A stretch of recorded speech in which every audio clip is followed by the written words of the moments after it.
On the 10th of January 1949, F1 an ancient town situated between today's Ekiti State and Osun State, long time ago in Yoruba land. Something strange and unbelievable happened on that day, which shook the community and threw the whole town into confusion. Adediwura, a 15-month-old baby, suddenly disappeared while playing in the rustic compound of Ojo. What kind of joke is this? After checking the whole compound, the child was not found. Something terrible must have happened. At that time, the mother was already at the edge of lunacy, burst into full scale of madness, throwing her body to the ground. Her hormones are already boiling. Maternal instinct and mother love kicked in. She ran out of the compound screaming, "My child has been kidnapped." Members of the compound quickly mobilized straight to their beloved king's palace, Alaye, F1 of Alaye.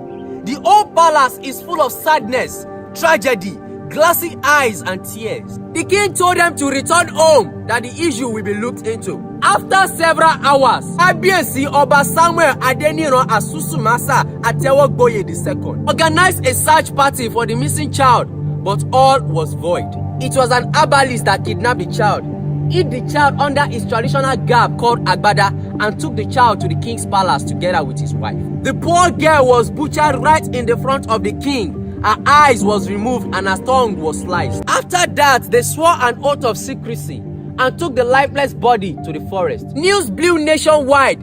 Daily Times newspaper blew the trumpet. Authorities from Lagos CID were invited. Chief Inspector Aruwa, Sergeant Sule Agbabiaka, Lawale and Constable Ariyo. They established the fact that Adediwura must have been a victim of ritual murder. The herbalist, together with 3 others, were arrested. Along the line, they confessed that it was for the king. Which king?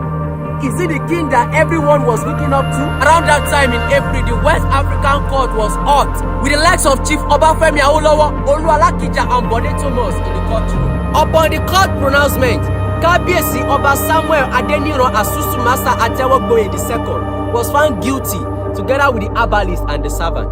They were hanged in 1949. Yes, the king was hanged. This is a lesson to all of you who think because of your superior positions, you can do and undo. May I remind you all that there is a superior who can do and undo you too. It will get to a stage that your powers and connections will not work for you. The king was hanged. Some source said the reason why the king did this was because he wants to live longer. My people will say, "Igba oni maku oni ku." Permit me to say it in pidgin. Now when I no go die, I no go die, no go really die. So my friend, use that your position for good and not for bad.